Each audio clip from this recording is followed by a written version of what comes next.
రాజశేఖర్ రెడ్డి పుట్టినరోజు కోసం జయంతి అంటారు కదా, జయంతి కోసం రేవంత్ రెడ్డి ఆంధ్రాకు పోతే విజయవాడకు, చంద్రబాబు నాయుడు ఏమో తెలంగాణలో వచ్చి రాజకీయం చేస్తుండు. ఏపీ సీఎం వచ్చి తెలంగాణలో రాజకీయం చేస్తుంటే తెలంగాణ సీఎం పోయి ఏపీలో రాజకీయం చేస్తున్నాడు. అవసరం ఏమున్నది? రాజశేఖర్ రెడ్డి జయంతికి ముఖ్యమంత్రి రేవంత్ రెడ్డి ఏ హోదాలో వెళ్తున్నాడు? పిసిసి అధ్యక్షుడు హోదాలోనా లేకపోతే సీఎం హోదాలోనా? ఒకవేళ సీఎం హోదాలో పోతే ఆయన పోయినటువంటి ఖర్చు ప్రభుత్వ ఖర్చా ప్రైవేట్ ఖర్చా? ఆంధ్రాలో రాజశేఖర్ రెడ్డి జయంతి కోసం తెలంగాణ ప్రభుత్వ ఖర్చు పెట్టిపోవడం అనేటువంటిది తెలంగాణ ప్రజలకు అవసరమా? ఇక్కడ చంద్రబాబు నాయుడు ప్రత్యేక విమానంలో వచ్చిందంటే దానికి బహానా పెట్టుకొని 2 రాష్ట్రాల ముఖ్యమంత్రుల పర్యటన, ముఖ్యమంత్రుల భేటీ అనేటువంటిది పెట్టుకొని వచ్చిండు. మరి రేవంత్ రెడ్డి విజయవాడకు పోతుంటే, అంతకుముందు కేసీఆర్ పోయినా కూడా, కేసీఆర్ ఎక్కడెక్కడనో పోయినా కూడా, తెలంగాణలో మీరు ఎక్కడైనా ఏదైనా రాజకీయ పార్టీ మీటింగ్లో పోయినా ఎక్కడ పోయినా తెలంగాణ ముఖ్యమంత్రి తెలంగాణ పోయినా అనుకోవచ్చు. తెలంగాణ ముఖ్యమంత్రి హోదాలో పార్టీకి సంబంధించినటువంటి మీటింగ్స్కి పోతే ఆ ఖర్చు తెలంగాణ సర్కారు భరించాలనా లేకపోతే ఆ పార్టీ భరించాలనా? ఎవరైనా సరే, ప్రధానమంత్రి అయినా సరే, రాజకీయంగా ఎక్కడైనా తిరిగితే ఆ ఖర్చు పార్టీ భరిస్తుందా ప్రభుత్వం భరిస్తుందా? సరే, సెక్యూరిటీ అంటే ఇవ్వాల్సి వస్తుంది. కానీ తెలంగాణ ముఖ్యమంత్రి ఆంధ్రాలో రాజశేఖర్ రెడ్డి జయంతికి పోతే తెలంగాణ ప్రభుత్వ సొమ్ముతో ఎందుకు వెళ్ళాలి? అవసరం ఏమొచ్చింది?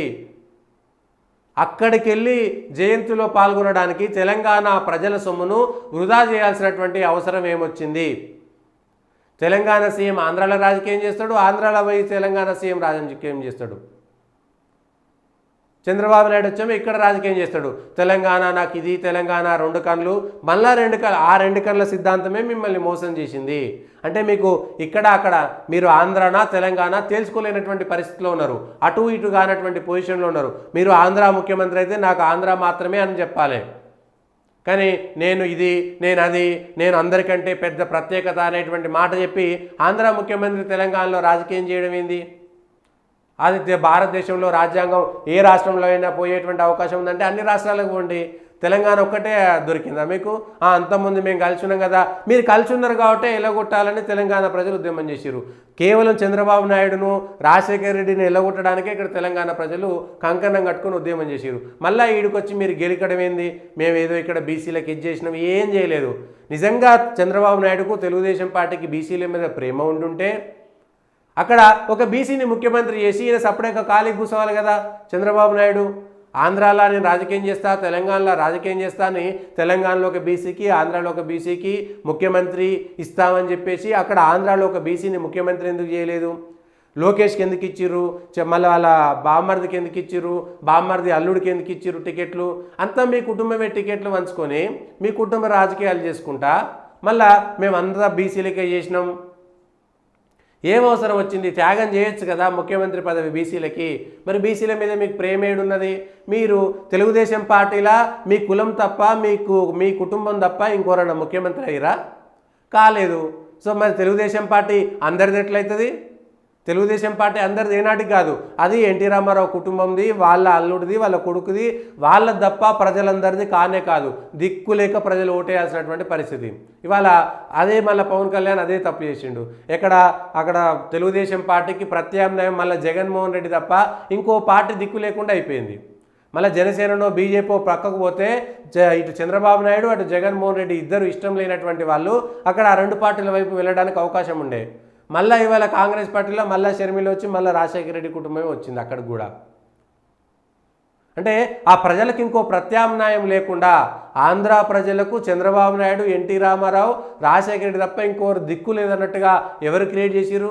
మళ్ళీ బీసీలు అంటే ప్రేమ ఉంటే చంద్రబాబు నాయుడు ముఖ్యమంత్రి పదవిని త్యాగం చేసి బీసీలకు ముఖ్యమంత్రి పదవి ఇస్తే, లేకపోతే మీ కుటుంబం కాకుండా ఇంకొకరికైనా ఇచ్చుంటే, ఏమీ చేయలేదు. అన్నీ మీరే పెత్తనం చేసి మీ కుటుంబమే ఉండి మళ్ళీ మేము అందరికీ చేస్తామనేటువంటి ఒక చిలక పలుకులు పలకడం అనేటువంటిదే ప్రత్యేకత. కొన్ని కాంగ్రెస్లన్నా రెడ్లో అందరూ ముఖ్యమంత్రి రెడ్లైనా సరే కనీసం వేరువేరు కుటుంబాల నుంచి రెడ్లు అయ్యారు. బీజేపీలో ఇంకోరు అయ్యారు, ఇంకోరు అయ్యారు. అధ్యక్షులందరూ మారుతుంటారు. మీరు ఆయన కుటుంబం, మీరు మీ కుటుంబం తప్ప ఇంకొకరికి సంబంధం లేకుండా మేము అందరి వాళ్ళము. ప్రజలు పిచ్చోళ్ళు, ఏ దిక్కు లేక మీకు ఓట్లు వేయాల్సినటువంటి పరిస్థితి అంతే. ఇంకా పక్కన ఉండే పవన్ కళ్యాణ్కు శాతగాక ఆయన మీతో పొత్తు పెట్టుకొని జగన్ రెడ్డిని రావద్దు అని చెప్పేసి ఆయన మీతోటి పవన్ కళ్యాణ్ అవును బీజేపీ శాతగాక బీజేపీ జనసేనలు మీతో పొత్తు పెట్టుకోవాల్సినటువంటి దుస్థితి కర్మ ఆంధ్ర ప్రజలకు పట్టింది. ఈయనవే మళ్ళా చంద్రబాబు నాయుడు వచ్చి ఆ ప్రత్యేక విమానం వచ్చి ముఖ్యమంత్రి వస్తే ఆ ముఖ్యమంత్రుల భేటీతో రావాలి కానీ వెళ్ళిపోవాలి కానీ మళ్ళీ వచ్చి ఈడ ఎందుకు? అంటే తెలంగాణ ప్రజల మీద ఇంకా ద్వేషము, ఇంకా దోచుకునేది మిగిలిపోయింది అనేటువంటిదే కదా మీరు చెప్పాల్సింది, మీరు చెప్పింది.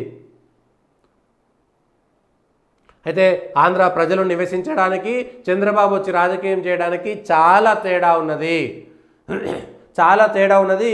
ఇది రెచ్చగొట్టేటువంటి ధోరణి తప్ప ఇంకొకటి కానే కాదు అనేటువంటి విషయాన్ని మనం స్పష్టంగా చెప్పుకోవాలి.